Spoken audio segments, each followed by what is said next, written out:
Hello po at maligayang pagbabalik. Narito po ang compilation videos na mula sa Love Stories playlist na sana po ay magustuhan po ninyo. Maraming salamat po. Unang video. Ang aking mga magulang ay parehong lulong sa alak at kadalasan ay tinatrato nila ako bilang kanilang alipin. Meron akong dalawang nakakatandang kapatid na lalaki, ngunit sila ay malalaki at malalakas. Ako ang palaging humaharap sa kabaliwan ng aking mga magulang. Ako ang inuutusan nilang maglinis ng bahay at magluto, ngunit ang masaklap, wala naman silang binibigay na pambiling sangkap o pagkain na pwede kong ihain. Hindi lamang iyon, ang aming bahay ay gawa lamang sa plywood sa likod ng isang bahay ng isang kapitbahay namin na pinahintulutan na magtayo ng barong-barong ang aming mga magulang. Kaya't kaming lahat ay natutulog sa sala, kung saan ito ay nagsisilbing aming kusina rin.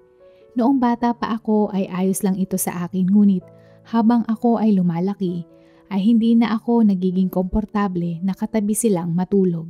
Madalas akong magising halos gabi-gabi upang makita ang pawis na paa ng aking mga kapatid na nasa ibabaw ng mukha ko. Kaya pangarap ko na makalaya sa ganoong buhay na meron ako.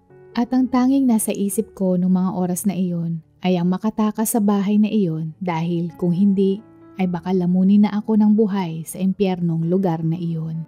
Isang madaling araw, habang mahimbing na natutulog ang lahat, ay tinangay ko ang lahat ng pera ng aking mga magulang at kapatid at saka ako tumakas. Alam kong hindi maganda ang ginawa ko, ngunit sa oras na iyon, naisip ko na ang lahat ng trabahong ginawa ko para sa kanila. Hindi ko ninakaw ang perang ito. Ang perang ito ay pinaghirapan ko. Sinabi ko sa sarili ko habang ako ay tumatakbo. Kaya naman tumakbo ako ng tumakbo hanggang sa makita ko ang aking sarili sa isang malaking terminal ng bus sa kahabaan ng EDSA. Simula noon, dahil wala akong masyadong pera, nanatili ako malapit sa terminal ng bus, pati na rin sa 24 oras na mga fast food na restaurant at butika sa gabi. Umupo ako malapit sa pasukan ng mga lugar na iyon at naglagay ng isang plato sa harap ko at ibinalot ko ang aking sarili ng isang maruming kumot at umupo na nakasandal ang aking likuran sa pader na nakayuko ang ulo at nakapikit. At alam kong kalaunan, kailangan kong kumita ng pera upang mabuhay. Nagdesisyon akong gumala sa mga karating na establishmento at lumapit upang makahanap ng trabaho. Subalit, itinataboy lang ako dahil halatang isa akong palaboy. Simot na ang aking pera at nagsimula ng kumalam ng matindi ang aking sikmura. Wala na akong naisip na ibang paraan kundi ang tingnan ang basurahan upang magbabaka sakali na makahanap ng pagkain. At nung sinubukan kong kumain ng pagkain mula sa basurahan, ay nagkasakit ako at halos para akong mamamatay kaya hindi ko na muling sinubukan. At nang isang gabi, nang may narinig akong tumatawag sa akin at sabing, "Hoy babae! Hoy ikaw! Oo ikaw!" Tumingin ako at may isang lalaki sa loob ng sasakyan na huminto sa kalsada kung saan ako uupo. Bukas ang kanyang bintana at nakatingin sa akin. Tumingin ako sa kaliwat kanan ko kung ako ba ang tinutukoy niya at nagtanong ng, "Ako po?" Sumagot siya ng, "Halika dito, may gusto akong itanong sa'yo." Nag-aalangan ako at sinabi niyang, "Lumapit ka." Tumayo ako at lumapit malapit sa sasakyan niya. "Namamalimos ka ba ng pera doon?" Tanong niya sa akin. "Opo, bibigyan niyo po ba ako ng pera?" Sagot ko at ibinuka ko ang aking mga kamay. Pagkatapos ay hinablot niya ang kamay ko at mabilis itong hinila. Tumawa siya at sinabing, "Gusto mo ba ng 500 piso? Tiningnan ko siya ng may pagkagulat at nanlalaki ang aking mga mata. Wala pa man ako sa wastong gulang, ngunit hindi ako hunghang. Likas na alam ko ang tunay niyang motibo. Tumalikod ako upang maglakad pabalik at narinig kong sinabi niyang, "Sigurado ka? Mukhang gutom ka na. Aalis na ako ngayon, kaya kung magbabago ang isip mo, mas mabuti pang magpasya ka na kaagad." Pagkatapos ay pinaandar na niya ang kanyang makina. Sa sandaling iyon, hindi ko alam kung ano ang dumating sa akin. Huminto ako, naglakad papunta sa kanya at pumasok sa loob ng sasakyan.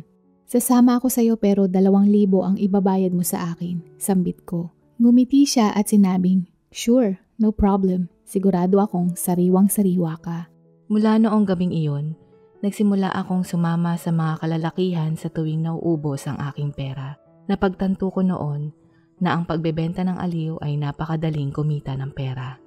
Ang kailangan ko lang gawin ay tumayo malapit sa kalye at mag-ayos ng sarili at maghintay ng isang kotse na titigil. Hindi na ako natutulog sa kalye dahil mas gusto ng mga suki ko ang isang babaeng malinis, maayos at mahalimuyak tingnan at nakayanan kong magrenta ng isang bed space. Nagpatuloy ito ng mahigit na 1 taon at isang araw nagpunta ako sa isang shopping mall para bumili ng isang branded na pantalong maong. Habang sinusukat ko ang maong na pantalon at tinitingnan ko ang aking sarili sa salamin, nang biglang mayroon akong nakita. Ito ay tulad ng isang mahabang hugis parihaba na may sungay na madilim na anino at gumagalaw ito. Dahil sa labis kong pagkagulat, ay ipinikit at iminulat ang aking mga mata upang siguraduhin hindi ako nananaginip. Agad kong hinubad ang maong at umuwi sa aking tinutuluyan. Ngunit hindi ko matanggal ang pangitain na mayroon ako. Nang gabing iyon ay nagkaroon ako ng pinakapangit na bangungot. Ang aninong nakita ko sa salamin, nakahawig ko, ngunit hugis parihaba ang ulo na may sungay, ay unti-unting binababoy ang katawan kong pantao na karumal-dumal ang sinapit nito. At sa oras na iyon, napagtanto ko na marahil ay simbolo iyon ng aking trabaho na binaboy at inabuso ko ang aking katawan ng dahil sa pera. Magmula noon ay tumigil na ako sa aking trabaho. Bumalik ako sa pamumuhay sa lansangan dahil naubos na ang ipong kinita ko mula sa pagbibigay ko ng aliw. Tulad ng dati kong ginagawa, umupo ako ulit sa kalye at namamalimos at nakaramdam muli ako ng gutom. Hanggang sa isang gabi, habang naglalatag ako ng dyaryo upang mahigaan ko at magpalipas ng gabi, may narinig akong may tumatawag sa akin. "Miss, okay ka lang ba?" tanong niya. Lumingon ako at nakita ko ang isang lalaking mukhang nasa 30 taon na ang edad na nakatayo sa likuran ko. Hindi ako sumagot, ngunit nagtanong ulit siya ng, "Okay ka lang ba?" Napalingon ako nang sinubukan niyang tapikin ang aking balikat at akala ko tulad siya ng ibang mga lalaking naging parokyano ko noon kaya't sinabi kong hindi ako interesado. Tumingin siya ng may pagtataka at tinanong niya akong muli ng, "Gutom ka na ba? Gusto mo nang makakain?" Naiirita na ako at gusto kong lubayanan niya ako, kaya pabalang ko siyang sinagot ng, "Oo, kaya't bigyan mo ako ng perang pangkain." Sumagot siya ng, "Gusto kong bigyan ka ng pera para sa pagkain, ngunit sa totoo lang hindi kita pinagkakatiwalaan sa pera. Hindi ko alam kung ano ang gagawin mo dito. Paano kung dadalhin kita sa fast food at bibilhan kita ng pagkain?" Ngunit nung sinabi niyang fast food, ang utak kong rumihistro ang salitang pagkain. At puro pagkain ang iniisip ko nung mga oras na iyon. At napagpasyahan kong hindi palagpasin ang pagkakataong iyon. Doon sinabi niya na makakakain ako ng kahit anong gusto ko. Kumain ako ng kumain. Kumain ako ng 3 pirasong manok at 5 o 6 na kanin. At bago ko pa maubos ang aking kinakain ay napadighay na lamang ako sa sobrang kabusugan. Nahihiya ako dahil inisipan ko siya ng masama at napagtanto ko rin na hindi pa ako nagpapasalamat. Kaya nahihiyang pinasalamatan ko siya. "Maraming salamat po sa inyo," sinabi ko sa kanya. At biglang nasabi ang, "Sir, mukhang mabait kang tao. May bahay ka po ba? Kailangan mo po ba ng maglilinis ng inyong bahay? Maaari akong magtrabaho para sa inyo. Hindi mo po ako kailangan bayaran. Hanggat mayroon akong silid at pagkain, magiging okay na po ako. Pakiusap sir, hindi po ako masamang tao." Pagmamakaawa kong sabi sa kanya. Mukha siyang nagulat sa sinabi ko at sinabi niya sa akin na wala siyang bahay. Na siya ay nakatira sa isang maliit na silid na inuupahan niya ng mag-isa. At hindi rin daw siya mayaman kaya wala siyang trabahong maibibigay sa akin. Hindi ko nais na mawala ang aking pagkakataon at sinabing, "Kung gayon, maaari po ba akong makitulog lamang sa inyong silid ng ilang araw? Pagod na po ako at nais kong makatulog lamang ng ilang araw upang mabawi ang aking lakas. At kung inyo pong mamarapatin, hindi po ako magnanakaw o hindi rin po ako gagawa ng masama. Kung gusto po ninyo ay maaari akong matulog sa may pintuan. Nakikiusap po ako sa inyo, hindi ko na po alam ang gagawin ko." Hindi ko mapigilan ang pagtulo ng aking mga luha.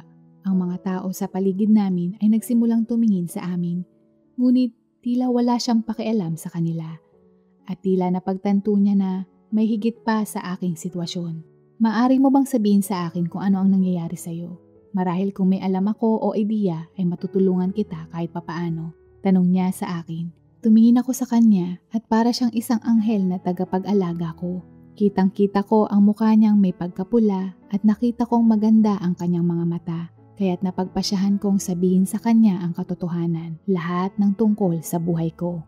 Ngunit sinabi niya na hahayaan niya akong manatili sa kanyang silid ng ilang araw at maaari siyang manatili sa bahay ng isang kaibigan. Siya nga pala, kanina pa tayo nag-uusap ni hindi ko man lang alam ang pangalan mo. Ang pangalan ko ay Thomas. Wika niya. Salamat po. Maraming salamat po. Hindi ko po makakalimutan ang kabaitan niyo. Ako naman po si Nora. Tugon ko sa kanya. Ako'y tumuloy sa kanyang inuupahan ng ilang araw at napakalaking tulong nito para sa akin. Binilhan niya ako ng tubig at makakain habang ako'y pansamantalang naninirahan doon. Napakabilis na lumipas ng mga araw na iyon at nang bumalik si Thomas, masaya ako na makita siya. Ngunit nalungkot ako sa parehong pagkakataon dahil ibig sabihin ay kailangan kong umalis sa silid. Ngunit tila ba nasasabik si Thomas na makita ako. Nora, nakahanap ako ng trabaho para sa'yo. Nagtanong ako ng trabaho sa aking mga kaibigan para sa'yo. At ang isa sa aking mga kaibigan ay nakausap ang kanyang boss at kailangan nila ng isang katulong. Maliit man ang sweldo dahil wala kang karanasan at bata ka pa. Ngunit maaari kang magkaroon ng pribadong silid at pagkain. Nais mo bang magtrabaho doon? Nakangiti niyang sabi. Siyempre po, gusto ko pong magtrabaho doon. Napasigaw kong sagot at nagtatatalon sa sobrang tuwa habang paulit-ulit na pinasalamatan siya. Sinabi ni Thomas na ginagarantiyahan niya ako at dapat daw ay ayusin ko ang aking trabaho dahil kung gagawa daw ako ng hindi maganda ay tiyak na kapwa siya at ang kanyang kaibigan ay masasangkot sa isang malaking kaguluhan. Opo, magsusumika po ako. At hindi po ako kailanman gagawa ng anumang bagay na magpapasama po sa inyo at sa inyong kaibigan. Wika ko ng may pinakamalaking ngiti na mayroon ako sa buong buhay ko. At nang makuha ko ang aking unang sweldo, ginugol ko ang lahat sa pagbili ng tanghalian ni Thomas sa isang magandang restaurant na kaya kong bayaran. Hindi ako nakaramdam ng panghihinayang na gastusin ko ang aking pera para kay Thomas. Sinabi niya na tumakas din siya sa bahay sa kadahilanang katulad ng sa akin. Ito ang dahilan kung bakit kapag dumaan siya sa mga batang tulad ko ay sinusubukan niyang tulungan sila sa abot ng kanyang makakaya. Nakikita niya mismo sa kanila ang kanyang sarili kung gaano siya kadesperado noong siya ay nakatira rin sa lansangan. Nagkikita kami ni Thomas isang beses kada buwan tuwing araw ng aking pahinga sa trabaho. At sa paglaon ng panahon, napansin ko kung gaano siya kagwapo. Mahigit sa 10 taon ang tanda niya kaysa sa akin. Ngunit ang itsura niya ay halos parang kasing edad ko lamang. Marahil dahil sa nabuhay ako sa sobrang hirap ng buhay at mukhang mas bata pa siya para sa kanyang edad. Ang kanyang boses ay palaging malumanay at kailanman hindi ko siya narinigan na gumamit ng masasamang salita o kahit magtaas man lang ng kanyang boses. Doon ko napagtanto na nahuhulog na ako sa kanya. Gustong-gusto kong ipagtapat sa kanya ang aking nararamdaman ngunit hindi ako nagkakaroon ng lakas ng loob. Hindi ko kayang ipagsapalaran ang pagkakaibigan namin para lamang sa nararamdaman ko. Siya ang nagsisilbing sikat ng araw sa buhay kong makulimlim at nagpapangiti sa mga labi kong hanggang tenga. At hindi ko makakayanan na mawala siya sa akin. 2 taon ang lumipas at nagpatuloy akong nagtrabaho ng husto, tapat, hindi nagsinungaling, hindi nagnanakaw at kalaunan nakuha ko ang tiwala ng aking amo na nagbigay sa akin ng pagtaas ng sweldo. Nang makita ko siya, napakasaya ko at parang napakasaya rin niya at nagpunta kami sa isang restaurant at nagtataka siya kung bakit ko siya dadalhin sa isang magarbong kainan. At sinabi ko sa kanya ang tungkol sa pagtaas ng aking sahod at sinabi niya na, "Wow, magandang balita yan. Ako din, mayroon din akong magandang balita." Nakinig ako at kinuwento niya sa akin na may malaking ngiti sa kanyang muka. Samantalang ako, Nawala ang ngiti sa aking mga labi. May nakilala siyang gusto niyang pakasalan. Sinabi niya na nagtatrabaho siya sa parehong restaurant na pinagtatrabahuhan niya at matagal na daw niya itong nagugustuhan. At nung sa wakas ay nagkaroon siya ng lakas ng loob na tanungin siya para sa isang date, ay napapayag naman niya ito kaagad. Wala pa sa 1 buwan ang kanilang relasyon, subalit pinag-uusapan na nila kung kailan sila magpapakasal dahil may mga trabaho naman sila pareho at kapwa silang nasa hustong gulang na. Pinilit kong ngumiti at batiin siya, ngunit habang sinusubukan kong sabihin ito, ang lumabas lamang ay ang mga luha mula sa aking mga mata. Labis akong nalungkot at nahiya, kaya agad akong tumayo at umalis sa restaurant nang hindi man lang nauubos ang aking pagkain. Narinig kong tinawag niya ang aking pangalan, ngunit ang aking mga binti ay masyadong mabilis na gumalaw at ang sunod na alam ko, nasa kwarto ako na umiiyak sa aking unan. Hindi ko alam kung gaano katagal ang lumipas nang pumasok ang kapwa ko katulong upang sabihin sa akin na may naghihintay na isang lalaki sa akin sa labas ng bahay. Hindi ko siya kayang makita, pero napagpasyahan kong may utang na loob ako sa kanya, kaya hinugasan ko lamang ang aking muka at saka ako nagtungo sa labas upang harapin siya. "Anong problema? Bakit ka umalis nang hindi nagpapaalam sa akin?" Tanong niya sa akin. Sinabi at inamin ko sa kanya ang totoo. Pagkatapos ay napabuntong hininga lamang siya at ilang minuto ang dumaan bago siya nagsalita. "Hindi kita kailanman naisip na isang taong mas mababa sa akin. Pero ayokong magsinungaling sa sarili ko at sayo dahil ang totoo, parang isang nakababatang kapatid ang tingin ko sayo. Ang kasintahan ko ngayon ay ilang taon ko nang nagugustuhan bago pa man kita nakilala. Walang kinalaman ang nakaraan, pagkatao o trabaho mo dito. Ang puso ko ay kusang pinatibok niya at ako'y humihingi ng pasensya dahil hindi ko maibibigay ang pagmamahal na ibinigay mo sa akin. Iba ang nilalaman ng puso ko. Ito ang katotohanan at sana ay maintindihan mo." Malumanay niyang pagpapaliwanag sa akin. Alam ng puso ko na totoo ang kanyang sinasabi at tunay nga siyang isang mabait at maginoong tao. Napakaswerte ng babaeng napusuan niya at ako'y nagagalak dahil itinuturing niya akong bunsong kapatid kahit hindi man kami magkaano-ano. Bagamat hindi ko pa rin maiwasang masaktan at mawasak ang aking puso dahil sa relasyon niya sa ibang babae ay masaya ako para sa kanya. Niyakap ko siya sa kauna-unahang pagkakataon at niyakap niya ako pabalik ng mahigpit. Niyakap ko siya hanggat kaya kong maalala ang kanyang katawan at amoy. At sa wakas, nang pakawalan ko siya, ay parang may nakita akong nangingilid na luha sa kanyang mga mata. Nagpaalam na kami sa isa't isa ng magandang gabi at bumalik ako sa aking silid. Pagkatapos ay umiyak akong muli, ngunit sa pagkakataong ito, ang aking pagtangis ay hindi lamang dahil sa kalungkutan, kundi dahil din sa kaligayahang nararamdaman ko. Makakakilala kaya ako ng isang taong gaya niya? Meron bang magmamahal sa akin ng walang kondisyon? Makakapagsuot kaya ako ng puting damit pangkasal at maglalakad sa altar papunta sa taong makakasama ko habang buhay, habang nakapalibot at nagpapalakpakan ang mga kaibigan namin para sa aking kaligayahan. Parang imposible ang imahinasyong ito, pero pinakalma ko ang aking sarili sa pag-iisip dahil ang bawat isa ay may karapatang umasa, mangarap at managinip.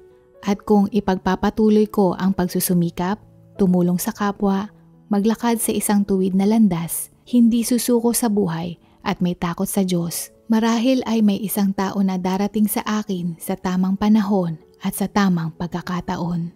Pangalawang video. Yung huling alaala ko sa aking ina ay noong ako ay 8 taong gulang. Ang buhay namin ay hindi marangya. Batid kong nagkakandakuba ang aking ina para lamang maitaguyod niya kaming dalawa. Madalas niyang sabihin sa akin na sa tuwing kami ay kakain na huwag magtitira kahit isang butil ng kanin at huwag ito sayangin dahil mahirap itong kitain.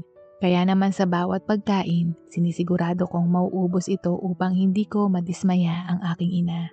Ganoon din siya sa gamit. Bibili lamang siya ng bago kapag kailangan na itong palitan. Gaya ng sapatos, pupunta kami sa tiyanggian o ukay para bumili ng kailangang gamit. Bukod sa pagiging matipid, Masaya, maaruga at mapagmahal din siya. At nung dumating ang ika-8 kong kaarawan, ito ang pinakamasaya at pinakamalungkot kong karanasan. Tandang-tanda ko pa noon, araw ng linggo, inaya ako ng aking ina na magpunta sa bayan upang magsimba. Anak, linggo ngayon, magsimba tayo kasi sa araw ng birthday mo wala namang misa. Kaya punta tayo ng simbahan ngayon, sabi ni nanay. Tumango lamang ako at sinunod ang kanyang sinabi. Nga pala anak, ito lang na bagong t-shirt ang maibibigay ko sa iyo sa kaarawan mo. Halika, isuot mo na. Sambit niya. Salamat po, Nay. Maligaya kong wika. Nagtungo kami sa simbahan, dumalo ng misa, at pagkatapos ay kumain kami sa isang kainan. Anak, kumain ka ng marami. Bumili din ako ng pansit kasi magbe-birthday ka na. Umorder din ako ng paborito mong adobo at fried chicken para mukha na din tayong naghanda. Wika ni nanay. Wow, Nay, ang daming pagkain. Ngayon lang po ako nakakita ng ganito kadami. Salamat po, ang saya-saya ko. Nakangiti kong sambit. Kaya kumain ka ng madami ah. Yung hindi natin maubos, pwede nating iuwi. Sagot niya sabay haplos sa aking pisngi. Matapos naming kumain, merong natirang pagkain at ito ay ipinabalot at pagkatapos nito, ibinili niya ako ng pulang lobo at sorbetes. At kami ay umupo sa gilid para kainin ito. Maya-maya pa, nagsalita si nanay ng, Anak, dito ka lang muna. Kailangan ko kasing magbanyo. Nakikita mo yun? Matatanaw mo naman ang direksyon ko papunta sa palikuran. Dito ka lang at babalikan kita. Yung mga dala nating pagkain, iwan ko muna sa'yo ah. Okay po, sambit ko. Ngunit, matapos ko nang maubos ang aking sorbetes. Lumipas ang oras at hanggang sa maging dapit hapon na, hindi pa din bumabalik si nanay. Pinipilit kong maging matatag pero hindi ko mapigilan na mapaluha, lalo na may mga alin na nagtatanong kung nasaan ang nanay ko. Sinamahan din ako sa banyo para tingnan kung naroon si nanay. Ngunit hindi ko o namin nakita at napunta ako sa pangangalaga ng pulis at ahensya ng gobyerno na tumutulong sa mga batang ulila na tulad ko. Sa kadahilanang hindi na namin makita si nanay. Ang problema, hindi ko alam kung anong eksaktong address namin at wala naman kaming landline o telepono para makontak ang aking ina. Wala rin ang aking ama, hindi ko rin ito kilala at ang ibang mga kamag-anak, hindi ko rin ito kilala. Sa mga lumipas na mga araw maging mga linggo, ako ay dinala na sa bahay ampunan. Nung araw na nawala si nanay, hindi ko alam na ganoon na pala ang mangyayari. Kahit na maraming nagsasabi na inabandon na ako ng sarili kong ina, pero sa isip ko, hindi ito totoo. Iniisip ko, baka nagkasakit siya, may nangyaring masama sa kanya, at hindi ko pinaniniwalaan ang mga sinasabi nila tungkol sa kanya. Kahit na ako ay nasa bahay ampunan, nagsikap pa din akong mag-aral. Pinagbutihan ko ito. Batid ko ding imposible na akong maampon lalo na ako ay malaki na gaya ng edad ko. Pero nalaman ko na may mga nag-i-sponsor doon ng pag-aaral sa mga bata lalo na matataas ang grado at masipag mag-aral. Kaya pinilit kong maging isa ako doon. Ang motibasyon ko sa likod ng pagsusunog ng kilay ay si nanay. Na palagi kong pinapaalalahanan ang sarili ko na kailangan kong mag-aral ng mabuti para maging proud si nanay sa akin. Kailangan kong magsikap dahil nais kong maging masaya si nanay. At sa pamamagitan ng pakikipag-usap ko kay nanay gamit ang aking imahinasyon na nagbibigay sa akin ng lakas sa bawat araw na lumilipas. Nay, huwag po kayong mag-alala. Nasa maayos naman po ako at nag-aaral ako mabuti na siguradong ikakatuwa po ninyo. Nay, ngayong Pasko sa bahay ampunan, nakatanggap po ako ng regalo, gamit sa eskwela at meron din pong bagong damit at sapatos. Nay, talagang ikakatuwa po ninyo dahil meron akong nakuhang sponsor na magpapaaral sa akin sa kolehiyo. Ipapangako ko po na mas pagbubutihan ko pa ang aking pag-aaral. Nay, malapit na po ako makatapos. Konting tiis na lang po. Pwede na akong magtrabaho. At dumating ang panahon na ako ay nagtapos ng pag-aaral. Hindi ako makapaniwala na nakatapos ako. Mula sa tulong ng aking sponsor at sa pamamagitan na din ng mga namamahala sa bahay ampunan. Dahil ako ay nakatapos, nagkaroon ako ng pag-asa na gumanda ang buhay gamit ang aking edukasyon. At hindi naman ako binigo nito dahil nagtapos ako ng banking and finance at nakapasok sa bangko. Hindi ko mapigilan na mapaluha dahil sa wakas, natupad ko na ang pangarap ni nanay para sa akin. Nagpatuloy na maganda ang aking trabaho. May magandang sahod at nakaupa sa isang maliit ngunit maayos-ayos na apartment na may pagkakahawig sa disenyo ng kondo. Nung unang sahod ko, kumain ako sa isang magandang kainan na mag-isa upang magdiwang, pero kasama nito na iniimahe ko na kasama ko si nanay doon. Mukha akong baliw pero hindi ko ito alintana dahil naglagay ako ng plato sa katapat ko na parang meron akong kasalo. Kasabayan nito, binisita ko din ang park na huling lugar kung saan kami nagkasama. Bumili din ako ng pulang lobo. Umupo sa upuan kung saan ako kumakain noon ng sorbetes na binili ni nanay. At binalikan ng nakaraan na tila ba parang kahapon lang. Nakaupo lang ako doon, nag-iintay, na umaasa na babalik siya. Nasa kaibutura ng puso ko na hindi niya ako iniwan. Habang hawak ko ang lobo, habang nakaupo ako doon, hindi ko na napigilan na mapaluha. Maya-maya lamang meron akong nakitang panyo sa harapan ko mula sa isang binata. Miss, eto, maikli niyang sambit. Bigla akong nahimasmasan at bumalik ang aking wisyo sa realidad. Ah, sagot ko. Kinuha ko ang panyo at pinunasan ko ang aking luha at nagpasalamat sa kanya. Dito nagsimula kaming magkwentuhan. Nandoon siya dahil iyon din daw ang lugar na madalas na pasyalan nila ng kanyang lolo noong nabubuhay pa ito. Kaya kapag nangungulila siya sa kanyang lolo, nagpupunta daw siya dito. At sakto na nakita niya ako doon. Imposibleng hindi ka makita kasi ikaw lang ang dalagang may hawak ng pulang lobo. Patingin-tingin halatang may iniintay. Pero nagulat ako nung bigla ka na lang umiyak. Sabi niya, sa hindi ko maipaliwanag na dahilan, hindi ko napigilan na ibinahagi sa kanya ang buhay ko.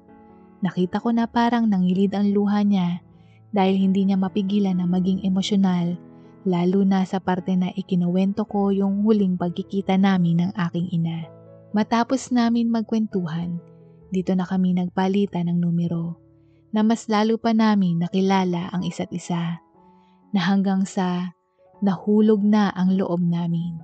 Mula sa pagiging textmate, pagkikita ng madalas, nagde-date, hanggang sa sinagot ko na siya at kami ay opisyal ng magkasintahan. Maayos ang aming relasyon. Ang unang beses kong pagkakataon na magkaroon ng kasintahan. Na ipiniramdam niya sa akin na mahal niya ako. Maasikaso at malambing din siya. At ang nagpasaya palalo ng puso ko nung ipinakilala niya ako sa kanyang mga magulang. At maging sila ay tanggap ako bilang ako. Na hindi nila alintana ang isang taong tulad ko na lumaki sa bahay ampunan at ulila na maging karelasyon ng kanilang anak. Bagkus, bukas bisig pa nila akong tinanggap.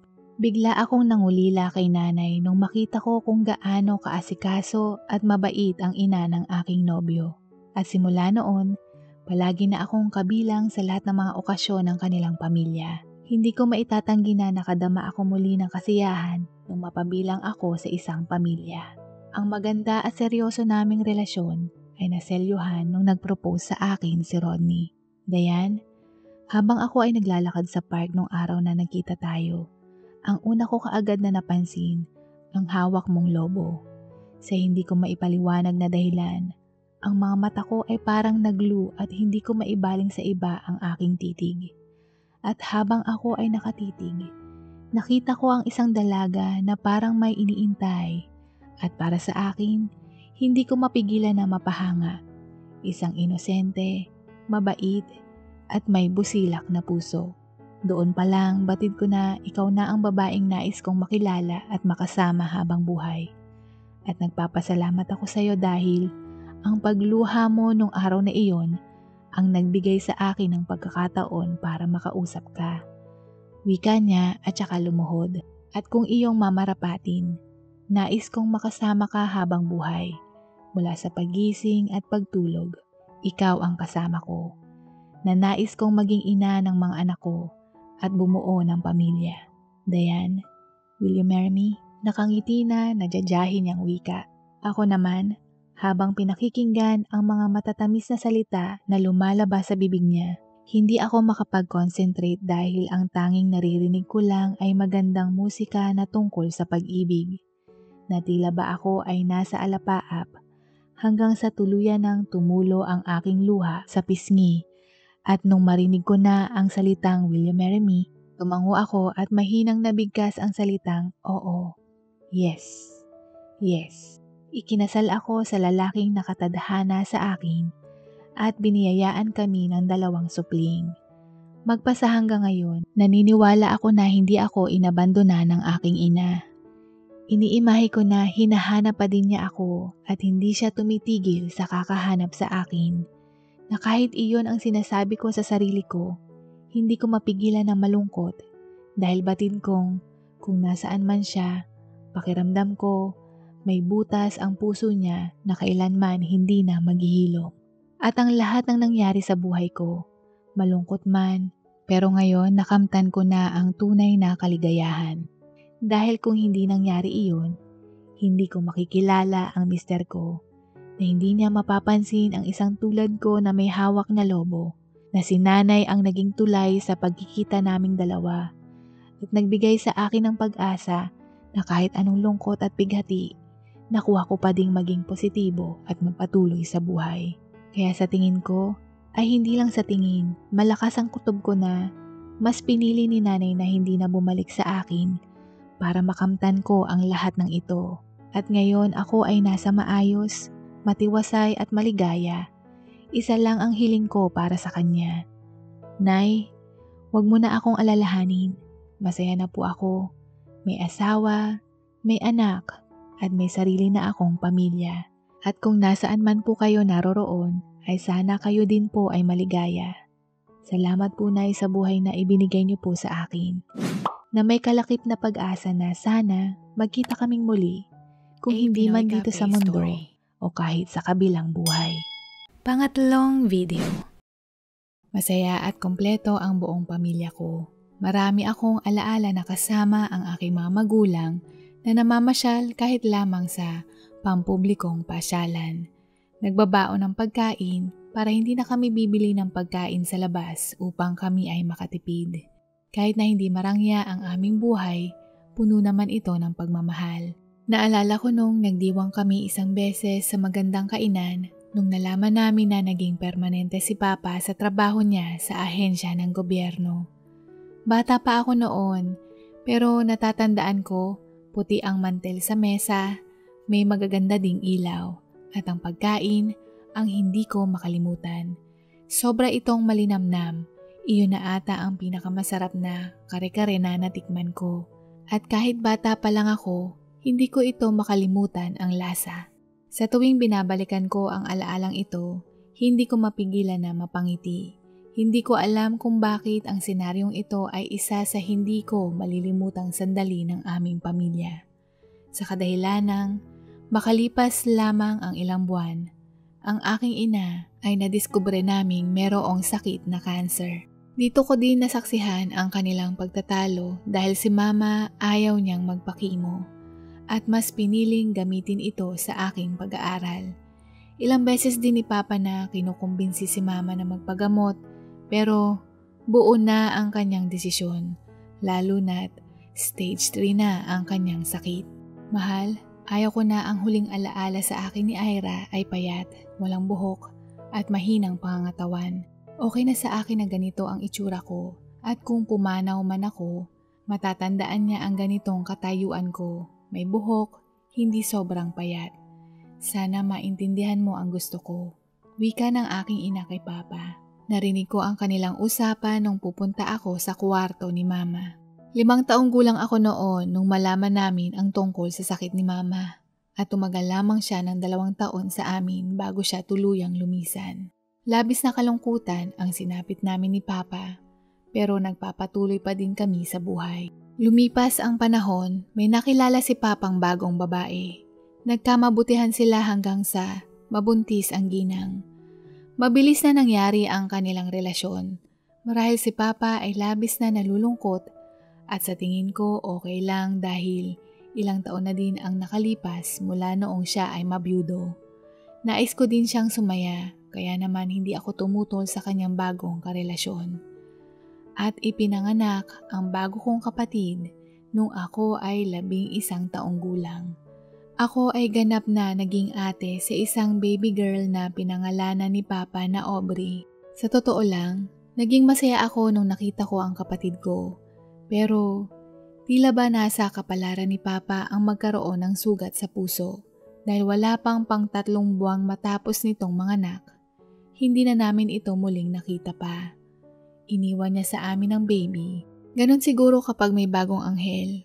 Kahit na anong sama ng araw mo, masilayan mo lang ang baby ay gaganda at gaganda ang mood mo. Kaya sinikap kong maging mabuting kapatid at ate. Alagang-alaga ko siya na parang daig ko ang isang ina sa pagprotekta at pag-asikaso sa kanya.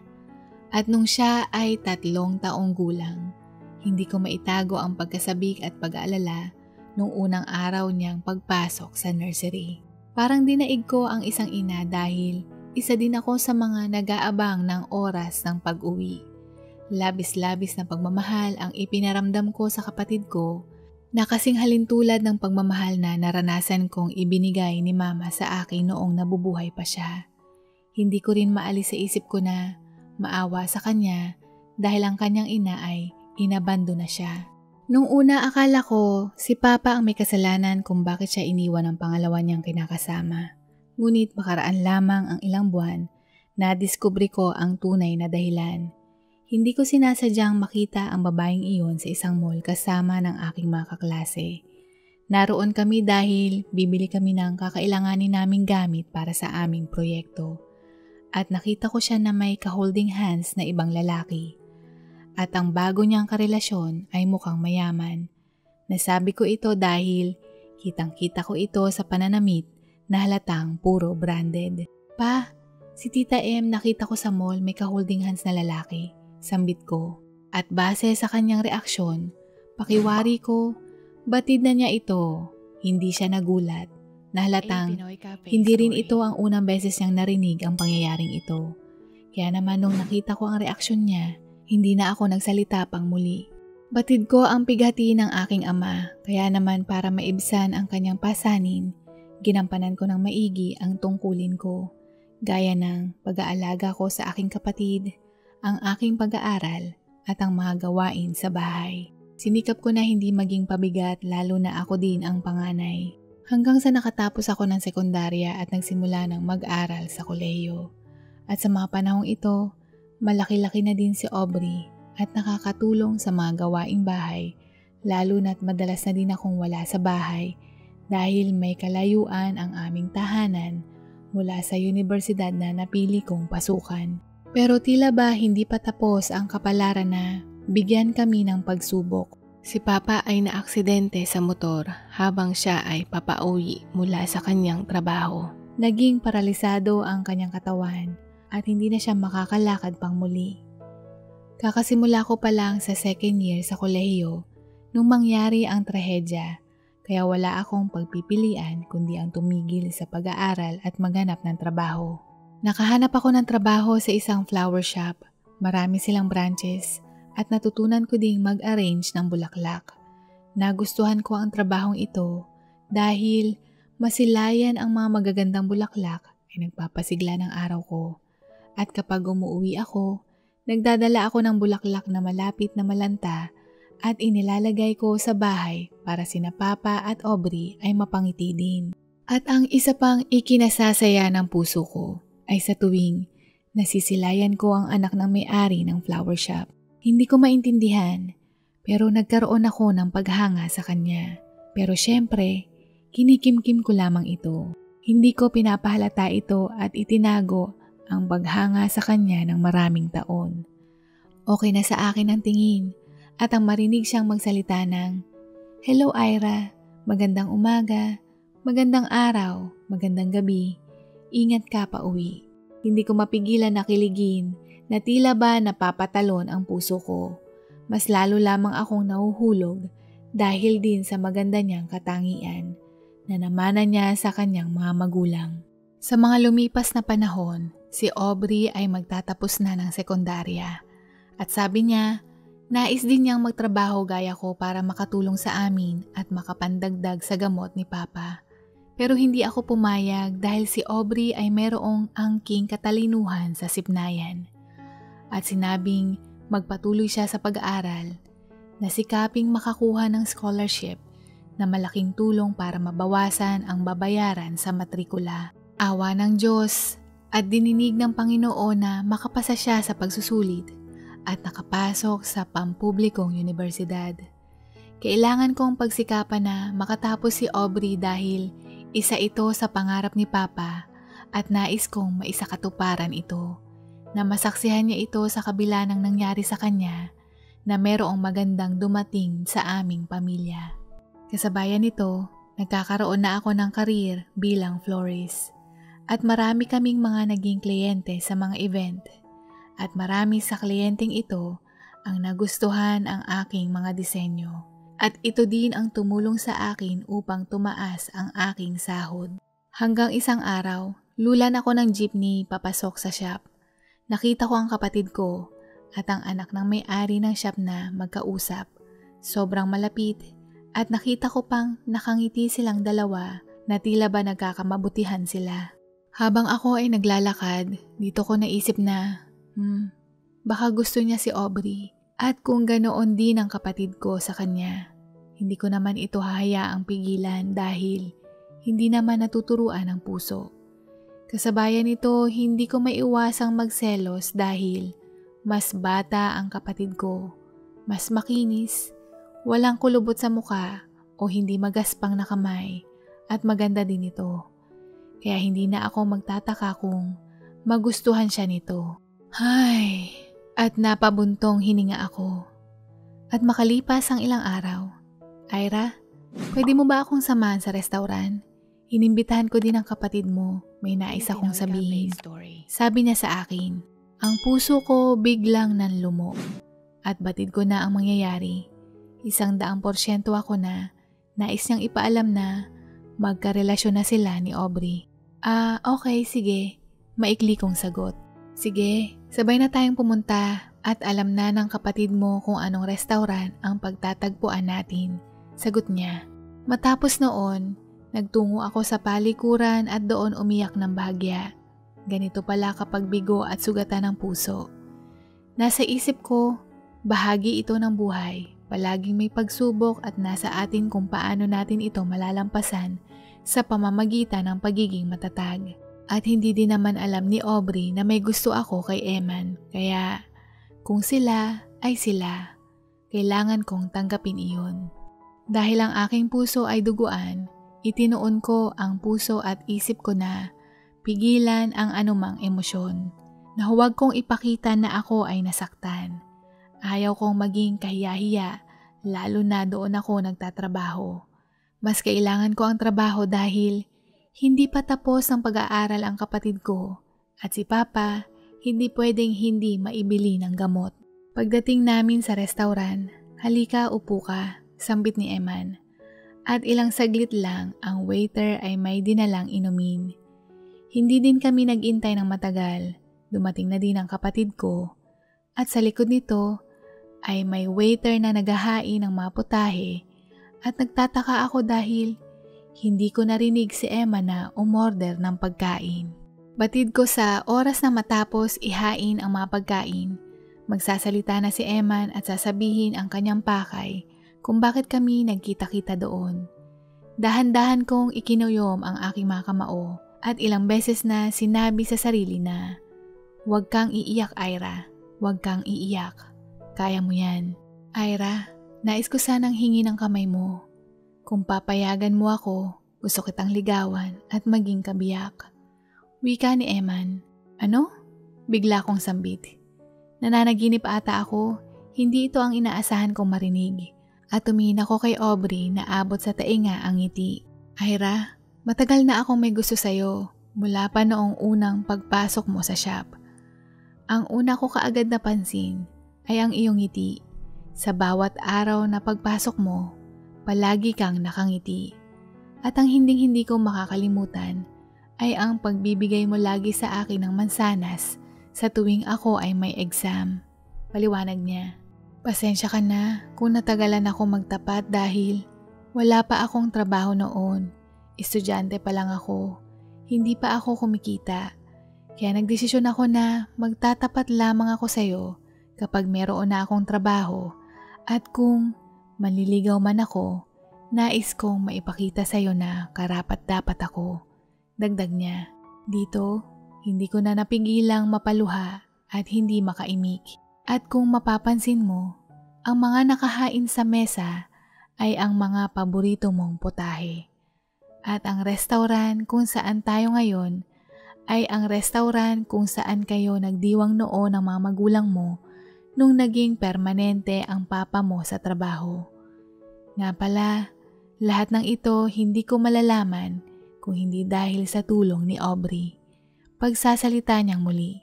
Pagtingin ko sa mesa, ang masarap na kare-kare na natikman ko noon at ang iba pang mga paborito kong pagkain. Ate, anong sagot mo? Tanong na nakangiti ni Aubrey. Tumango ako at, Eman, hindi mo na kailangan manligaw. Ang kilos mong ito, pinatunayan mo lang na isa kang maginoo. Sa maraming taon akong nagtrabaho sa shop, ikaw lang ang nagbibigay ng saya sa bawat araw na pagpasok ko. At hindi ko na kinakailangan pang patagalin pa dahil sinasagot na kita. Nakangiti at naluluha kong wika. Ang araw na iyon ang pangalawang pinakamasayang alaala ng buhay ko. At umaasang magpapatuloy ito sa mahabang panahon, kapiling ang lalaking iniirog ng puso ko. Pang-apat na video. Nagsimula ang pasukan nung ako ay third year high school. Merong isang transferee sa aming paaralan. Nung mga panahong iyon, medyo patomboy-tomboy pa ang dating ko. Maluluwag na damit, palaging nakasombrero. Kumbaga, nauuso noon yung pagkaswag o cool ang dating. Ang totoo, hindi ko napansin ang nasabing transferee na estudyanteng iyon hanggang sa tinuro lang siya ng isa kong kaibigan dahil may crush siya dito. Muli, dahil hindi pa ito sumagi sa isip ko at patomboy-tomboy ang dating, wala akong naramdamang pagkadyahe o pagkailang kung makikipag-usap ako sa mga boys. Noong kapanahunan ko pa noong high school ako, maraming babaeng nahihiya at mahahalata mo yung shy expression sa kanilang muka sa tuwing napapadaan o nakikita nila ang mga crush nilang mga binatilyo at hindi na naiiba ang kaibigan ko. Binanggit niya ang pangalang Jerry Santos. Iyon daw ang pangalan nito. At nung araw na meron ng basketball game sa aming paaralan, nakita ko ang tinutukoy niya dahil sa suot nitong uniforme na may nakalagay na Santos number 17. At tinawag din nila ang pangalan nito. Kaya naman nakita ko na ang tinutukoy na lalaki ng kaibigan ko. Sabi niya, nakita daw niya ang nasabing lalaking crush niya nung enrollment at may bit-bit na libro. At nakita niya ang pangalan nito at doon niya nalaman. Nakiusap sa akin ang kaibigan ko habang siya ay nagpaalam na pansamantala sa aming paaralan dahil siya ay namatayan. Halos 2 linggo siyang wala sa paaralan. Kasabayan din ito, inalam ko kung ano ang mga hilig, paborito, at ibang mga impormasyon hingil sa kanyang crush. Napansin ko na meron din itong best friend na lagi niyang kasama kahit saan sila magpunta. Hindi kami magkapareho ng seksyon, pero palagi akong nakasilip at palaging nagmamanman sa kanila. Napansin ito ng kanyang kaibigan na si James. Nung marinig ko ang pangalan niya, hindi ko mapigilang matawa dahil pareho pa sila ng letra ng pangalan. Nahalata ni James na interesado ako kay Jerry, gawa ng mga kilos ko, tapos bigla niya akong inasar. Magmula noon sa tuwing nakakasalubong ko si James sa paaralan, lagi siyang sumisenyas at ituturo ang kaibigan niyang si Jerry kung nais ko ba itong kausapin o lapitan. Hindi ko mapigilan na mainis sa kanya lalo na halatang halata na tinutokso niya ako. Sa hindi ko maipaliwanag na dahilan, palaging nagtatagpo ang landas namin ni James. Mapakantin, sa library, at sa field kung saan ako nag-eensayo ng sayaw dahil kabilang ako sa dance member ng aming paaralan. Si James naman, kasama sa varsity team at madalas iisa ang venue ng aming lugar na pinag-eensayuhan. Hanggang sa naging malapit kami, nagsimula kaming magbigayan ng tubig, juice, minsan snacks at portable video game, pati na ang paggawa ng mga assignment. Sa totoo lang, masaya ako sa tuwing magkasama kami ni James, lalo na nung matuklasan din namin na ang bahay ni Lola at ang bahay nila ay nasa iisang subdivision lang. Sa mga bawat araw na lumilipas, bigla akong nagkaroon ng crush sa kanya at sa tingin ko ay maging siya. Napagtanto ko ito nung kumakain kami ng sorbetes at bigla niyang pinunasan yung labi ko dahil merong maliit na natirang sorbetes sa parting ito. Hindi ko napigilan na madyahe at sa tingin ko, namula ang pisngi ko. Tinitigan niya ako ng mabuti at ako din nang bigla niya akong hinalikan sa labi. Matapos ng eksenang iyon, hindi man namin aminin sa isa't isa, pero alam ko na pareho kami ng nararamdaman. Biglang bumilis ang tibok ng puso ko na hindi ko maintindihan. Magmula noon, lagi na akong sabik na makita siya. Magkasama sa tuwing may lunch o minsan sa practice. Sa loob ng 2 linggo, halos nagkakilala at naging malapit kami sa isa't isa. At nung bumalik na ang kaibigan ko, ipinagtapat ko sa kanya na ako ay in love at syempre kasabayan nito, habang wala siya, nag-ipon ako lahat ng mga impormasyon tungkol kay Jerry para sa aking kaibigan.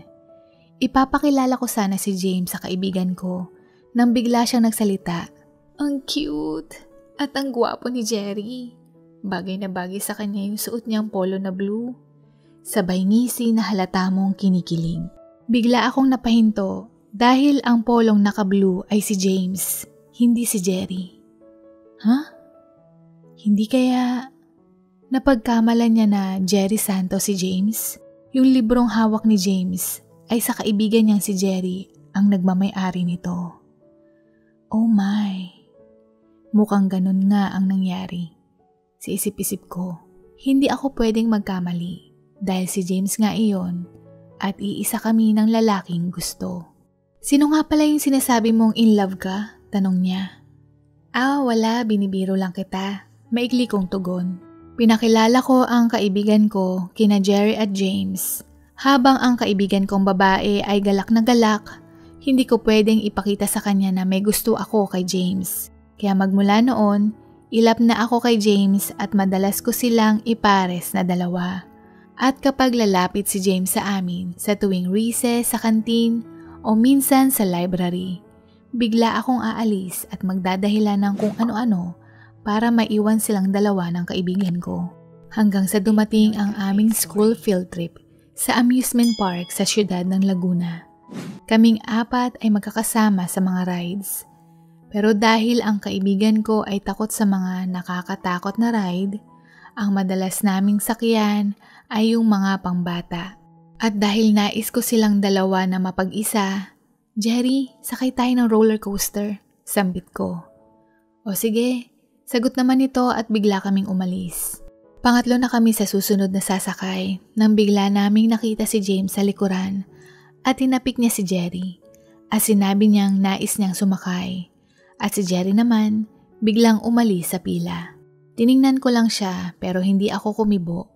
Katabi ko siya sa upuan at nung nagsimula na itong umatras at papataas ng papataas, nakita ko ang itsura ni James na namumutla. Hindi ako fan ng heights pero para sa'yo gagawin ko. Magpapakalalaki ako at magagawa ko ito dahil nandyan ka. Wika ni James. Nanlaki ang mga mata ko. Baliw ka ba? Bakit ka nandito? Alam mo palang natatakot ka. Manhid ka ba? Gagawin ko ba ito kung hindi para sa'yo? At isa pa, gusto kong malaman ang dahilan kung bakit mo ako iniiwasan. Mabilis niyang sambit. Pero bago pa man ako makasagot, biglang umandar ang roller coaster ng mabilis. Naghihiyawan ang mga nakasakay kahit ako ay napasigaw. At si James, hinawakan ng mahigpit ang aking kamay habang siya ay sumisigaw din. Sa totoo lang nung mga sandaling iyon, ang saya-saya ko Hindi ko man lang maamin sa kanya, pero gusto ko na nandoon siya kasama kong sumakay. At mas lalong natunaw ang puso ko nung sumakay siya sa nasabing rides, kahit na takot ito. Matapos ng field trip na iyon, hindi naman ipinanganak kahapon para hindi mapansin ng kaibigan ko ang reaksyon ni James nung iwan niya ito at habulin ako na sumakay ng roller coaster.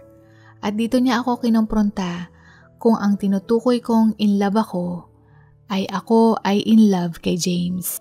Hindi ako makasagot dahil una sa lahat ayaw kong masira ang pagkakaibigan namin kaya mas pinili kong lumayo. Pero sabi niya, mas masakit na malaman niyang may itinatago akong lihim sa kanya. Sa tingin mo ba, mas importante ang lalaking iyon kaysa sa pagkakaibigan natin? Kung yan ang inaakala mo, pues nagkakamali ka at dismayado ako sa'yo. Dahil mas nanaisin ko pang mawala ang lalaking iyon kaysa ang kaibigan ko na mas mahalaga sa akin. Bakit ka ba ganyan, Carla? Naluluha nitong sambit. Nais kong humingi ng paumanhin pero umalis na siya at hindi na niya ako pinakinggan. At kahit na nais kong magsalita, tila ba walang boses na lumalabas sa bibig ko. Ilang linggo ang lumipas, hindi pa din kami nagpapansinan ng kaibigan ko. Pero hindi ko magawang lumapit kay James dahil nahihiya ako at pakiramdam ko ilang beses ko na siyang binigo. Oy, hanggang kailan ka magmamaktol dyan? Sambit ng kaibigan ko. Akala ko ba gusto mo si James? Nagmumukmuk ka sa sulok at pinaparusahan mo ang sarili mo. Naramdaman mong ma-in love, hindi makatulog sa gabi. Hindi ba dapat maglaan ka ng oras kasama siya? Mag-date kayo, manood ng sine. Duh, boyfriends. At least you have a guy who likes you. Carla, don't worry about me. Hindi pa katapusan ng mundo, makakahanap din ako ng lalaki at magkaka-BF din ako. At isa pa, no more secrets. I want us to be happy. I want you to be happy. You are my best friend. Walang lalaki ang makakasira nito, okay? Dagdag na wika ng kaibigan ko. Hindi lang simpleng kaibigan, kundi matalikong kaibigan. At nung hapong ding iyon, hinanap ko si James at nagtapat ako ng pag-ibig sa kanya. At nung araw na ding iyon, kaming dalawa ay naging magkasintahan.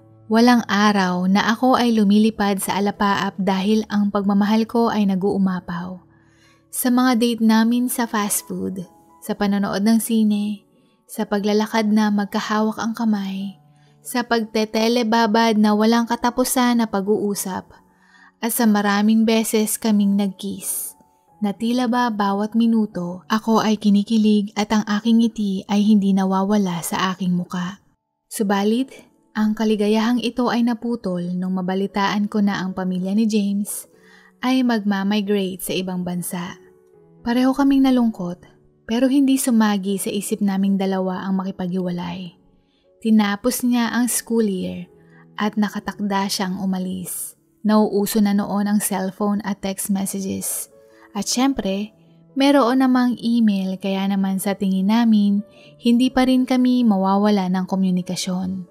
Naalala ko ang huling date namin noong taong 2002. Kumain kami sa fast food restaurant na magkahawa kamay. Nagpunta sa photo studio para meron kaming litratong dalawa. Nanood ng sine at hinatid niya ako sa bahay. Niyakap ko siya ng napakahigpit at ayaw ko siyang bitawan. Hintayin mo ako ha, pangako babalik ako. Mahal na mahal kita, Carla. Bulong niya.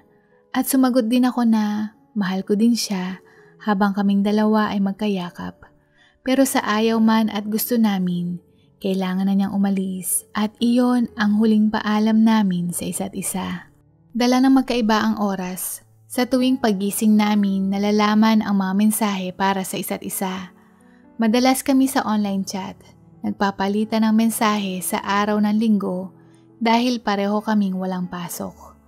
Ganoon nagpatuloy ang aming buhay at pinanghahawakan ang mga pangako niya na babalik siya hanggang sa nagtapos na ako ng sekundarya at nagsimula ng magkolehiyo. Subalit isang beses na araw ng linggo, hindi siya online sa oras na nakatakda na kami na magchat-chat. Nag-intay ako ng ilang oras sa harap ng computer. Baka sakaling na-late lang siya o baka umalis siya. Kaya naman magmula noon, kada araw palagi ko siyang tinitingnan kung online siya sa chat. Pero ako ay bigo. Ilang beses din akong sumubok na mag-email sa kanya. Pero wala siyang reply. Wala akong balitang natanggap sa kanya. Lumipas na ang mga linggo, buwan na taon. Nakatapos na ako ng kolehiyo pero tila ba naglaho na kasama ng hangin si James. Sumagi sa isip ko na meron na siyang babae o iba. O baka naman paraan niya lang iyon para makipag-break sa akin. Kung ano-ano na ang pumapasok sa isip ko. Pero ang totoo, nag-aalala ako. Kahit na lumipas ang mga panahon, tila ba hindi ko makalimutan ang relasyon ko kay James. Nasa dulo ng utak ko. Umaasa akong babalik siya sa akin. Kaya naman hindi rin ako nagkaroon ng ibang nobyo. Kahit ilang beses na akong inireto ng mga kaibigan ko sa ibang lalaki. Ang hinahanap ko pa din ay si James. Alam ko na walang iba sa puso ko kundi siya lamang. Kasabay nito, nagpatuloy pa din ako sa buhay. Kahit na wala akong love life, at least may karir ako. At ito ang pinagtuunan ko ng pansin. Napakinabangan ko ang kurso kong fine arts at nakapasok bilang graphic designer sa isang malaking agency para i-promote ang mga produkto ng aming mga kliyente. Sa sobrang abala, maraming taon muli ang nakalipas at sa pagkakataong ito, alam ko na kinalimutan na ako ni James. Na nasabi ko sa sarili ko na kailangan ko nang mag-move on at tama na ang halos isang dekadang pag-iintay sa kanya. Alam kong hindi na siya babalik. Batid ko na ito noon pero in denial pa ako. Hanggang sa may natanggap akong tawag mula sa isang ginang na nais makipagkita sa akin. Siya daw ang nanay ni James. Nagtataka ako pero nadismaya dahil naduwag si James na magpakita sa akin at ginamit pa ang kanyang ina. Pero kung ano pa man iyon, nais kong malaman kung bakit o anong nangyari. Pagdating ko sa cafe, binati ko ang nanay ni James at dito, inihayag niya ang buong kwento at habang siya ay nagkukwento, hindi ko na napigilang umiyak. Ang totoo, pareho kaming umiiyak. Si James ay yumao dahil sa isang aksidente. Freshman college student siya noon at papauwi siya sa kanilang bahay dahil holiday break, ang paaralan nang maaksidente ang sasakyang sinasakyan niya dahil sa isang Amerikanong nagmamaneho ng lasing. Dead on the spot si James dahil tumama ang ulo nito at ilang bali din ng mga buto sa katawan. Inamin ng ginang na hindi niya alam na mayroong nobya si James. Hindi rin niya napansin dahil abala siyang buhayin ang tatlo niyang mga anak lalo na siya lang ang bumubuhay sa kanyang mga supling. At si James ang panganay na tumutulong sa kanya sa mga gawaing bahay at pag-aalaga sa kanyang mga kapatid. Nakita niya lang ang box na ito nung naglipat sila ng bahay nung nakaraang taon. At habang nagkakalkal ng mga gamit at mga gamit na naiwan ni James, dito niya nakita ang box. Inabot niya sa akin ang isang box na kasinlaki ng box ng sapatos. At ang laman nito ay puro Polaroid pictures ni James. At sa likod nito may nakasulat na, "Carla, itong teddy bear na ito para sa'yo. Nais kong iregalo sa'yo sa susunod mong kaarawan para kayakap mo ako. Carla, itong juice ang pinakamasarap na natikman ko at pag nagkita tayo, sisiguraduhin kong matikman mo din ito. Dito din ako nagpa-part-time kaya alam kong gawin. Carla, ito yung university ko. Ilang tulog na lang, babalik ako sa Pinas. Wait mo ako ah." Ilan lang yan sa mga litrato ni James at mga bagay na nais niyang maranasan o makita ko. At sa loob din ng box na iyon, nakita ko ang litrato naming dalawa na kinuha sa studio bago siya lumipad ng Amerika. Dito na ako humagulgol. Sa sobrang hagulgol, ang ibang tao sa cafe, hindi mapigilan na mapatingin sa aming mesa. Nung nakita ko yung box, alam kong importante ka sa puso ni James at sumagi sa isip ko na may karapatan kang malaman ang nangyari sa kanya. Malumanay na wika ng ginang. Nagpasalamat ako ng labis at kami ay nagpaalam sa isa't isa. Nung gabing iyon, patuloy pa din akong lumuluha.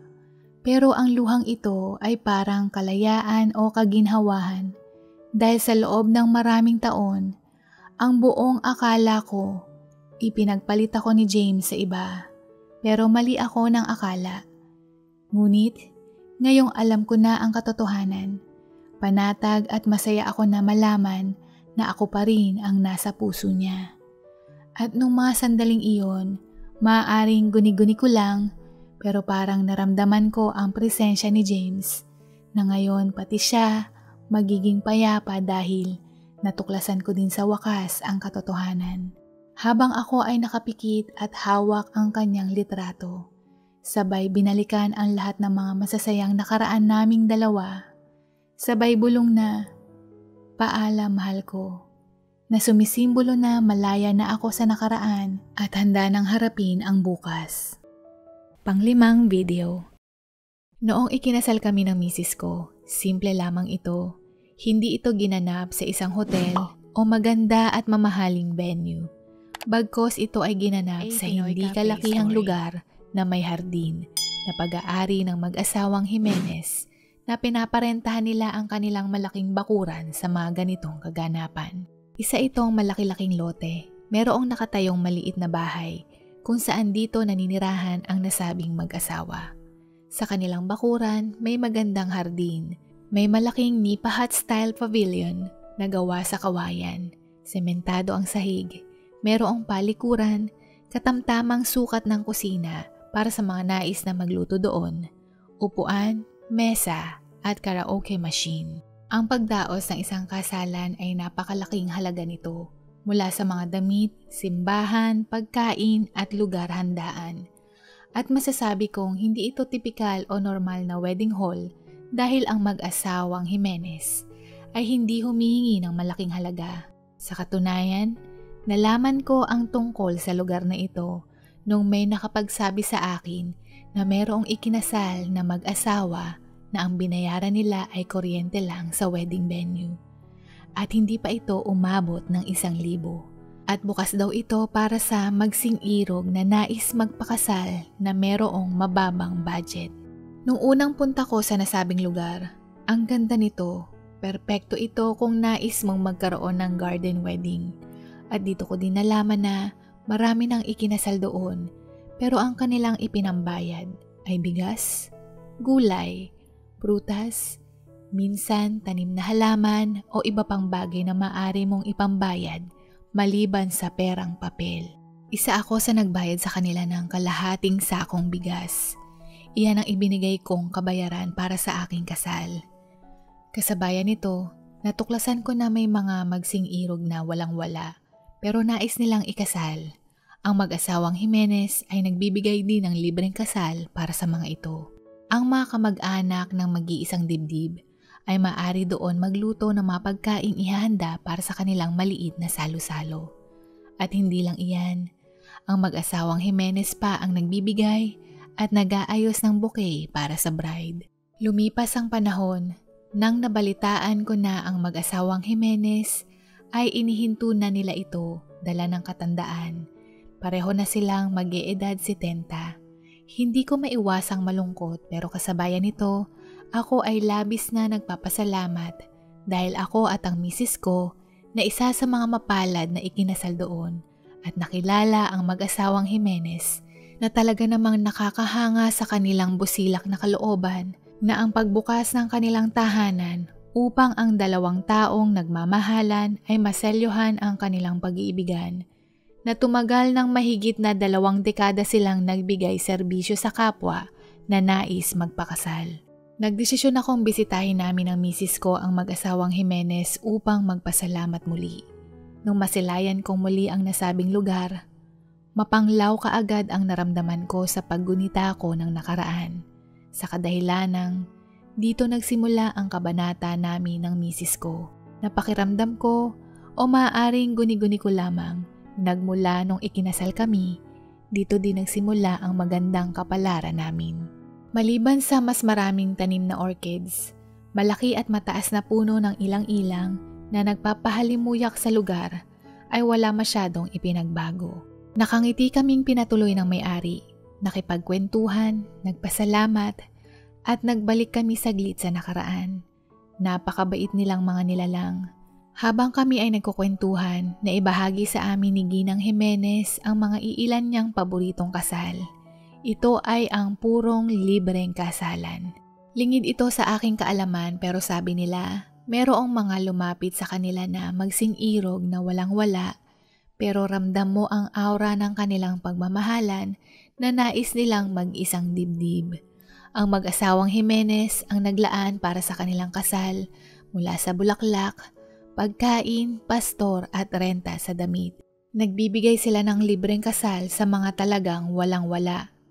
At ang nakakagulat, ang mga magsing-irog na ikinasal noon sa kanilang bakuran ay nagbibigay din ng donasyon para sa mga iba pang nais na magpakasal ngunit walang pera. Karamihan sa taong nagbibigay ng donasyon ay sila ang mga ikinasal noon ng libre sa tahanang Jimenez na naging matagumpay. Kaya naman sa tulong ng mga donasyon, maraming naikasal ng libre. Dito ko napagtanto na parang may halong swerte ang mag-asawa dahil maging kami din mismo ng misis ko ay walang-wala din noon nung ikinasal kami. Pero magmula nang ikinasal kami, gumanda ang kapalaran namin. Habang nagkukwento sila, hindi ko mapigilang mapangiti dahil sa isip-isip ko, ang sarap siguro ng pakiramdam na nakatulong kang matupad ang pangarap ng dalawang taong nagmamahalan. Dala ng magandang kapaligiran, aura at usapan, sumagi sa isip ko at napatanong ako sa kanila ng, ilan taon na po kayong kasal? At hindi ko mapigilan na malaglag ang pangako sa gulat nang marinig ko ang kanilang sagot. Hindi pala sila legal na kasal at wala din silang mga anak. At dito sila nagbahagi ng kanilang nakaraan. Sabi nila, hindi nila intensyon na hindi sila magpakasal. Naging magsing-irog sila nung sila ay parehong 19 anyos. Wala silang ipon at lumaki din silang pareho sa hirap. Kaya nagdesisyon silang dalawa na ipagpaliban muna ito at magsikap sa trabaho, mag-ipon at saka sila magpapakasal. Namasukang construction worker ang Ginoo sa ibang bansa, habang ang ginang naman ay nagtrabaho sa hotel resort bilang housekeeper. Sa mga panahong lumipas, sinikap nilang makaipon para sa kanilang bubuuing pamilya. Nakakuha ang ginang ng lote na noon ay nasa murang halagang hulugan. Ang perang kinikita ng Ginoo ay ibinabayad sa kanilang bayarin at ang ginang naman ay nag-iipon. Makalipas ang mahigit na 1 dekada, pag-aari na nila ang lupa at meron na din silang napatayong maliit na bahay at may ipon. Sa mga panahong nasa ibang bansa ang lalaki, dito siya nagka-ideya ng trabaho sa hardin. Kapag wala siyang trabaho sa construction, kasama siyang sumasideline bilang hardinero. Akala niya simpleng tabas lang ng damo pagdidilig ng halaman at dito niya nalaman na ang magagandang hardin na iyon ay disenyo ng isang landscape architect. Dito siya nagkaroon ng ideya na hindi lang ito simpleng hardin bagkos gawa ito ng isang profesional. Kaya naman nais niyang kumuha ng malaking lote dahil nais niyang magdisenyo ng kanyang sariling hardin at gawin itong negosyo sa bansa. Bumalik ang Ginoo sa bansa at dito na sila nagsimulang bumuo ng pamilya. Hindi sumagi sa kanila na magpakasal dahil mas sabik pa silang magkaroon ng anak. Habang sila ay sumusubok na magkaroon ng anak, ang Ginoo ay nag-aral ng landscaping design habang ang ginang ay patuloy na nagtatrabaho sa hotel. Pero sa pagkakataong ito, sa tuwing meron lamang events gaya ng kasalan o kaarawan, dito niya nadiskubre na meron siyang talento sa pagdidisenyo ng bouquet ng bulaklak. Subalit, sa mga lumipas na mga taon, tila ba hindi nakasulat sa kapalaran na sila ay magkakaanak dahil ang ginang ay ilang beses nang nakunan. At ang pinakahuling subok nila nung nalaman nilang premature stillbirth ang sanggol. Hindi ko maiwasang malungkot at mangilid ang luha nung marinig ko iyon. Pero kailangan nilang magpatuloy sa buhay at silang dalawa ay nagpakaabala para maibsan ang pighating kanilang nararamdaman. Hanggang sa isang beses, kumakain sila sa may karinderya nang hindi nila sinasadya na marinig ang usapan ng magkasintahan na nais nilang magpakasal, ngunit wala silang sapat na perang nakalaan dito. Dito sila nagka-ideya na gawing venue ang kanilang hardin para sa mga magsing-irog na nais magpakasal na hindi gumagastos ng napakalaking halaga dito. At ang nasabing magsing-irog na iyon ang kauna-unahang ikinasal sa kanilang bakuran. Na sila din ang isa sa matagal nang nagbibigay ng donasyon para madami pang maikasal. Hanggang sa lumipas ang mga taon, nakaligtaan na nilang magpakasal dahil para sa kanila, ang kanilang sumpaan, pangako at nag-uumapaw na pag-ibig sa isa't isa ay sapat na hindi na nila kailangan ng papel para lang masabing sila ay mag-asawa. Sa maraming beses naming nakasaksi ng kinasal, pakiramdam namin maraming beses na din kaming ikinasal, pagbibiro ng ginang at saka tumawa. Hindi ko inaasahan na malalaman na hindi pala sila legal na mag-asawa. Pagbalik namin sa hotel na tinutuluyan namin, dito ko lang napagtanto na merong pagsisisi sa mata ng ginang. Marahil, maaring parte din ang hindi nila pagkakaroon ng anak. Na marahil sa tagal na nilang magkasama at maraming nalampasang pagsubok na sandala ng isa't isa, hindi na ito issue pa. At kung nais man nilang pag-usapan ang tungkol sa kasal nila, maaring nakaramdam sila ng pagkailang, hiya, hanggang sa lumipas ang panahon na ipinagkibit-balikat na lamang nila ito. Ibinahagi ko ang ideyang ito sa aking misis na nais kong sorpresahin ang mag-asawa para sa kanilang kasal. Sa kanilang pavilion, meron doon nakadisplay na mga litrato ng mga magsing-irog na ikinasal doon. Sinubukan ko silang kontakin at ipinaliwanag ko ang aking plano. Maging sila ay nagulat dahil hindi rin nila aakalain na ang mag-asawa ay hindi pa pala kasal. Tumagal ang preparasyong ito ng 1 taon mula sa pagkontak ko sa mga dating magsing-irog, sa mga donasyon nila para sa kasal, gaya ng imbitasyon, mga abay, mga pagkain at iba pa. At itinakda namin ang kanilang kasal sa parehong petsa ng kanilang anibersaryo. 2 araw bago ang nakatakdang petsa, bumalik ako sa tahanan ng mag-asawa at dito ko sinabi ang planong sorpresa. Nung nalaman ng ginang ang plano kong gawin, nakita ko siyang lumuha at ang Ginoo ay biglang napaupo. Dala ko din ang Pilipiniana gown at barong ng mag-asawa. Nakahanda na ang lahat, sila na lang ang kulang. At nakahanda na din ang marriage certificate na pipirmahan nila sa araw na iyon. Nung hapong ding iyon, dumating din ang event organizer catering para magdisenyo ng kanilang reception.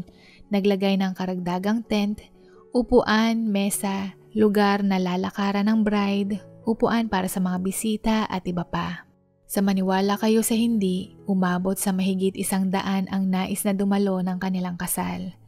At mula ito sa mga dating magsing-irog na ikinasal sa lugar na iyon. At lahat sila, maging kami ng asawa ko ay nagtulong-tulong para magawa ang hindi isang simpleng kasalan, kundi isang engrandeng kasalan para sa mag-asawang Jimenez.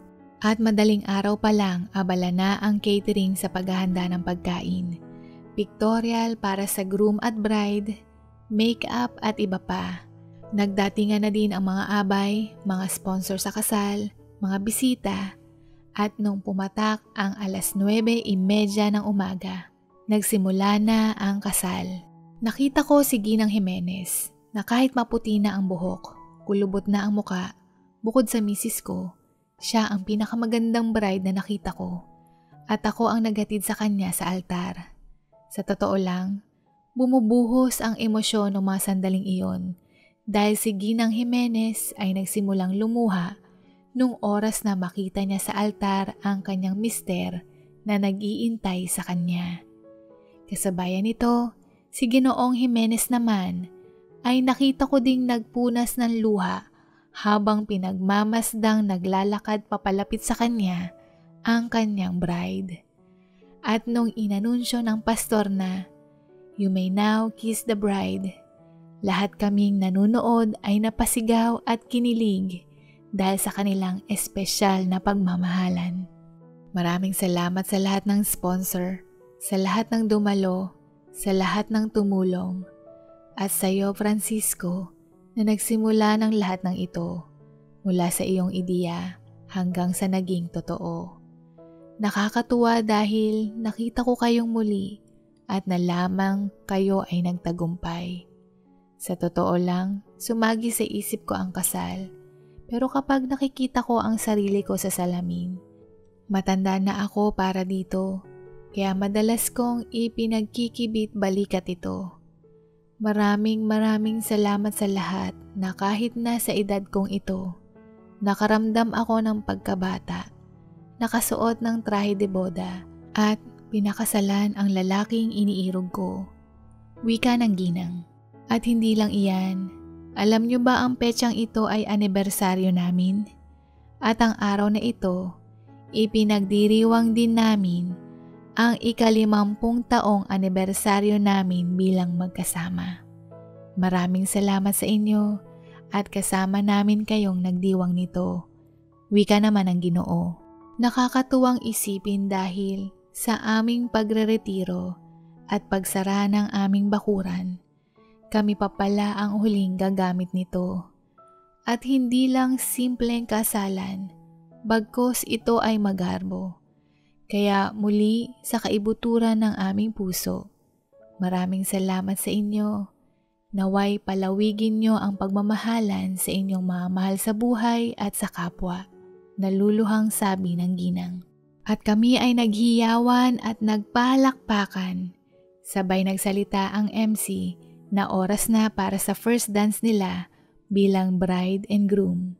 Sa awiting pinamagatang, kahit maputi na ang buhok ko. At habang pinagmamasdan ko ang mag-asawang Jimenez na magkayakap na sumasayaw, halata pa din ang kanilang nag-uumapaw na pagmamahalan para sa isa't isa, na hindi ko mapigilang ngumiti. Napakiwari ko para sa kanila talaga ang kantang iyon dahil sa bawat kataga ng lirika ay sila ang tinutukoy nito. Isa itong pinaka-memorable na kasalang dinaluhan ko at ang lahat ng mga bisitang naroroon ay mga nakangiting nagsasaya, nagagalak, na mas lalong napuno ng pagmamahalan hindi lang para sa kani-kanilang pamilya, maging sa kapwa. Dito na po nagtatapos at sana po ay nagustuhan po ninyo ang mga kwentong ito.